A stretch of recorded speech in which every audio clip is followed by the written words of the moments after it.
তাড়াতাড়ি করো গো, কেউ এসে দেখে ফেললে কেলেঙ্কারি হয়ে যাবে। কাজটা শেষ করে তাড়াতাড়ি চলো। হায় আল্লাহ, এ কি হলো? আমাদের জমির টমেটো গুলো কে এভাবে নষ্ট করে দিয়ে গেল? হায় আল্লাহ, এ কি হলো আমার? এখন আমরা কি করব? আমাদের সমস্ত আয় উপার্জন তো নষ্ট করে দিল। এখন আমরা কি করব?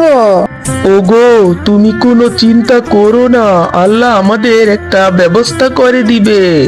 মা, চলো না আমরা এখান থেকে কিছু টমেটো নিয়ে আমরা রান্না করব, আর কিছু টমেটো আমরা ফেলে দিব। এখন আর কান্না করে কি হবে? এরপর তারা তাদের জমি থেকে পচা পচা কিছু টমেটো এনে তাদের রান্নাঘরের এক কোণায় ফেলে দেয়। আহারে, এই টমেটো গুলো শেফার জমির কত কষ্টের টমেটো ছিল, আর এই কষ্টের ফলগুলো প্রতিবেশীরা নষ্ট করে দিল। আমি এক্ষুনি জাদুকরি শক্তি দিয়ে এই পচা টমেটো গুলো সোনার টমেটো গাছে রূপান্তরিত করে দেই। এরপর পরীটা জাদু করে সেই পচা টমেটো গুলোকে সোনার জাদুর টমেটোতে রূপান্তরিত করে দেয়। ওমা, দেখো আমাদের সেই পচা টমেটো গুলো থেকে কি সুন্দর টমেটো গাছ হয়েছে। এগুলো মনে হয় তো সোনার টমেটো গাছ। এরে মা, তাই তো দেখছি, আমি তো আমার নিজের চোখেই বিশ্বাস করতে পারছি না। কি সুন্দর সুন্দর সোনার টমেটো জন্মেছে গাছে। হ্যাঁ টয়া, আমরা জাদুকরি সোনার টমেটো গাছ।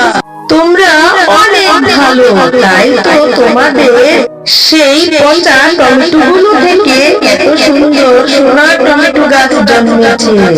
এখন থেকে তোমাদের আর কোনো অভাব থাকবে না।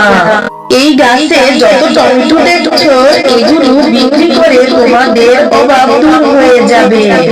হ্যাঁ সোনার টমেটো গাছ, তুমি ঠিকই বলেছো। দেখেছিস টয়ামা, আল্লাহ আমাদের বিপদে অনেক বড় উপকার করেছে। এরপর মিসকে শিয়াল সেই সোনার টমেটো গুলো নিয়ে স্বর্ণকারের দোকানে বিক্রি করতে যায়, আর সেই টমেটো গুলো বিক্রি করে সেই টাকা দিয়ে তাদের জন্য থাকার একটি বাড়ি কিনে। আরে আরে, মিসকে আর শেফা এত রাতারাতি এত বড় লোক হয়ে গেল কিভাবে? ওরা এত টাকা পেল কিভাবে? এত রাতারাতি এত বড় একটা বাড়ি তারা বানিয়ে ফেললো।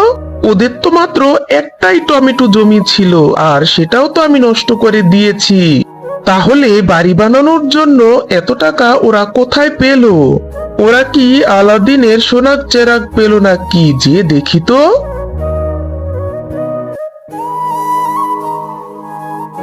ও, এই ব্যাপার, ওদের রান্নাঘরে সোনার টমেটো গাছ হয়েছে। এই ব্যাপার, যাক ভালোই হলো। আমি এখন এই শুদ্ধ টমেটো গাছগুলি উঠিয়ে নিয়ে যাব, তারপর আমি অনেক ধনী হয়ে যাব। হা হা হা হা হা।